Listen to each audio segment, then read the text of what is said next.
This is Sierra. You probably know her from the ban screen. As the 51st hero of Overwatch, she was released with the Season 2 of Overwatch to a mild reception. Most of the talk about Sierra is around her auto-aim dart. I've seen a lot of complaints online about it being broken, and that auto-aim generally has no place in a competitive shooter whatsoever. It seems like the majority of the player base thinks that Sierra is OP, but the truth is that she's just kind of okay. Having played Sierra almost exclusively since her release, I have a pretty good understanding of her strengths and weaknesses. She shines in lower elo where players generally don't know how to position, as she is incredibly good at vomiting damage down a lane, with her nade dealing at about 60 to 100 damage depending on what part of the AoE that actually hits you, and with the gun that has not a lot of spread, really any spread, or damage drop off, simply shooting down main will get you a lot of value.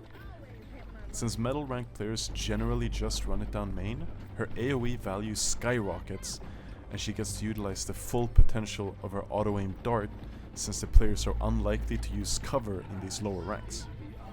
Now, I've played her from silver lobbies all the way up to diamond lobbies, so I've noticed that her dart value as well as her AoE value starts to drop off in higher elo games, as players generally spread out more around the map and play around cover. Now, you could argue that her ability to punish poor positioning in these lower ranks actually makes her OP, but I think that that's a misuse of the phrase, as really any character, when played well, could do the same thing. I mean, how many times have you not been one-shot by a Widow or a Hanzo or a Sojourn when you're not using cover? A player taking advantage of your poor positioning is not a valid argument with regards to a given character's strength. It just doesn't make the character OP that the player punishes you for your mistake. But as much as people like to focus on Sierra's auto-aim, I actually want to talk about the rest of her kit, specifically her nade. It's no secret that Sierra is underbaked. What she lacks isn't damage or mobility, and it's not survivability. What Sierra really lacks is complexity and choice. I propose 3 key changes that would increase both her complexity and her ability to adapt to rapid changes in her environment. The first change is to her drone. Simply allow Sierra to grapple to her drone immediately after shooting it. Now, you might say that's already how it works, but there's a nuance here. In its current iteration, you can only grapple to a drone after it's been fully deployed. While that seems fine on paper, in real games it results in a serious pain point for a Sierra player, as this makes it hard to react to any dive that might come your way. You have to either set the drone up before getting dove, so that you can use it to get out, or you have to hope that the Reaper or whoever it is misses his first 2 shots on you, since you won't have time to get away unless he does. Trying to disengage on Sierra kind of feels clunky as a result of this, and making her grapple snappier would help make her flow much better in game. Now, the next 2 points both touch on the nade, which in my opinion is the most undercooked part of her kit. Her nade really needed more attention and development, as it's seriously lacking when compared to other nades in the game. The first change to the nade that I would make is a simple numbers change. Increasing the knockback on Sierra's nade would give her the option to use it as a disengage tool, something that she currently lacks. She can't do it with a nade anyways. Now, her nade has knockback already, as you know, but it's extremely inconsistent and it's not strong enough backwards to make a real difference when disengaging. It just kind of knocks players left and right and up a little bit. It doesn't do much. Now, I'll give you an example of this. Imagine you're playing high ground and Reaper teleports right up to the edge of the high ground. Other characters have strong disengage tools to deal with this. Ashe, for example, has Coach Gun, Emre and Bastion both have nades with good damage and decent knockback. Sojourn has her field that she could place on the edge to deal damage and slow. Soldier has Helix, and so on. But Sierra doesn't have anything that can help her disengage. Simply increasing the backwards knockback strength a little bit could enable Sierra to use her nade to knock the teleporting Reaper, or whoever it is, back down from the high ground, helping her compete with other characters like her. Now, if you're scared that her disengage would be too strong with both this and the snappier grapple, then I'd be fine with either or, but I'd prefer the nade change as this brings more nuance to her kit. Third and biggest change also has to do with the nade, but before I tell you what it is, let's compare Sierra's nade to some other nades in the game. Both Emre and Bastion have a nade in their kit, so let's compare their nades to Sierra's. Here are some things that both Emre and Bastion's nade can do.